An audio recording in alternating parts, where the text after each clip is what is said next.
Hi, Freebie. Today I'm just going to read chapter 15 of Nim's Island to you. If you'd like to listen along, you don't have to. If you don't want to, you can read it by yourself, but it's there for you if you'd like to.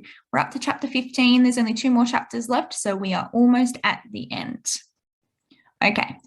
The hut was gone and Nim was too tired to start looking for what was left of it. The last of the storm clouds disappeared from the sky, the sun sank golden low, and Nim and Alex were still lying on the beach talking. Selkie slipped back into the water to fish for her supper. Fred found some seaweed left on the beach by angry waves. Chica gave them a long look and dragged herself towards the water. Nim hugged her, as tight as you can hug a large green turtle. Goodbye till next year. Thank you for rescuing me, Alex said, and kissed the top of Chica's wrinkled head. Chica looked up at her and blinked. It was always hard to tell what Chica was thinking. We need to go to the emergency cave before the sun goes down, Nim said. She had a feeling Alex mightn't be very good at rock climbing in the dark. We can have an emergency can for dinner and a coconut from the raft. I wonder where the other raft went, said Nim, but she was wondering even more where Jack was. The other raft had been tossed out of Keyhole Cove when the sea went crazy, but it had bounced clear of the swirling reef waters and been caught by the monster waves raging out to the west, and then grabbed by an exhausted man with a scar on his forehead and a 2-week-old beard. Alex wasn't any better at rock climbing than Nim had thought she'd be, but she loved the cave. Like Ali Baba's, she explained. I cleaned the hut so nicely, Nim said gloomily. I even made you a new sleeping mat.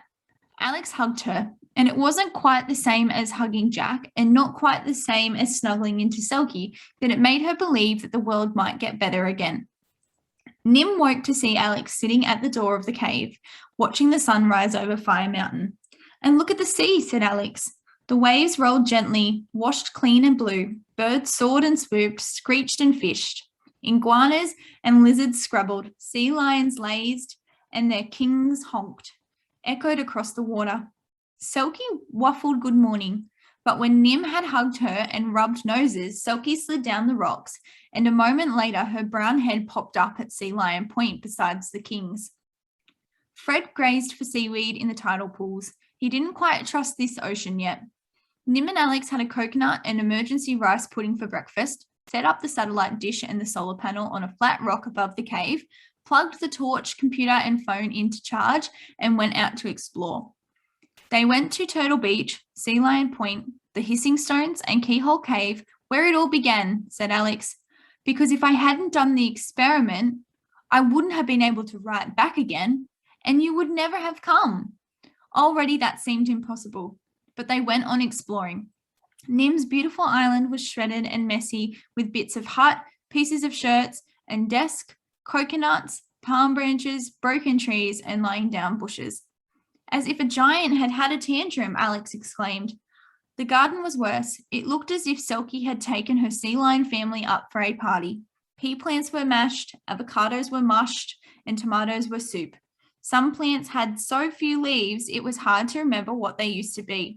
The garden shed with the bananas still on their hook had been lifted right over the wall and dropped neatly in the middle of the bamboo grove. Nim and Alex collected the 3 green pineapples, a few mashed strawberries, and scattered pea pods. They hauled broken bits out of the pool and into the compost heap, and saved 2 avocados, a tomato, and 10 more strawberries. And the sweet potatoes will be safe, Nim said, when we feel like digging them. They chucked broken plants off the garden and propped up the living ones. And when they were worn out, Nim taught Alex how to slide down the waterfall into the pool. And then Alex told her stories till they were ready to work again. She told her more stories that night while they tried to sleep on the hard cave floor. The stories were funny and made Nim laugh, exciting, so she had to hold her breath, and something else that made her feel soft and warm and happy sad, so she wanted to hug Selkie, except that Selkie had decided it was too hard to go all the way up to the cave for the night and was sleeping with the sea lions. The next day, they started clearing the grasslands and beaches, dragging branches into piles for bonfires and coconuts into heaps for eating, and sorting out anything else that might have come from the hut or could be useful to build a new one. And all the time that they heaved and carried and sorted, Nim worried about when Jack would get home and when Alex would leave. She hated the stories Alex told about her home in the city because she wanted to pretend that Alex could stay on the island forever and ever. They took a different path to the garden and found Nim's favourite blue glass bottle, her comb, a good piece of rope under a dead jellyfish, and her wagon, hooked on a branch at the top of a tree. The tree wasn't hard to climb, but it was a long stretch from the last safe branch, and when the wagon tumbled to the ground, so did Nim. The scab rubbed off her knee, and it began to bleed again. Nim didn't cry, but Alex did. I had bandages, cream, a whole first aid box for you, she sobbed, but she helped Nim clean the sand out with fresh coconut juice, and then Fred hinted that they ought to eat the coconuts now they'd opened it, so they had it for lunch with bananas. And since they were at the pool and had a comb, they washed their hair and combed out 2 days of tangles, which hurt more than the skinned knee. Alex looked so pretty, tugging the knots out of her long gold hair, and she was still so sad about Nim's knee. Wait here, Nim ordered, and ran all the way to the cave and back again without even stopping to look out to sea.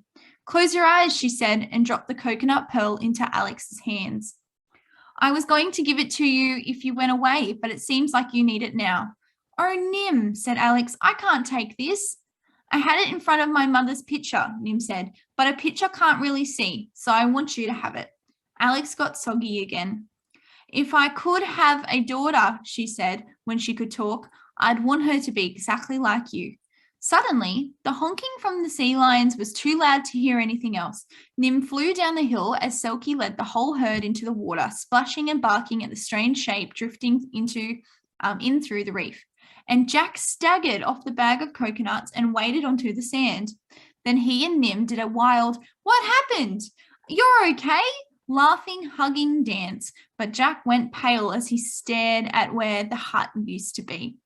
The science stuff is safe, Nim said, but her father didn't seem to care as much as she thought he would. I'm never leaving you alone, and then he stopped and couldn't say anything more. Alex was coming down the hill.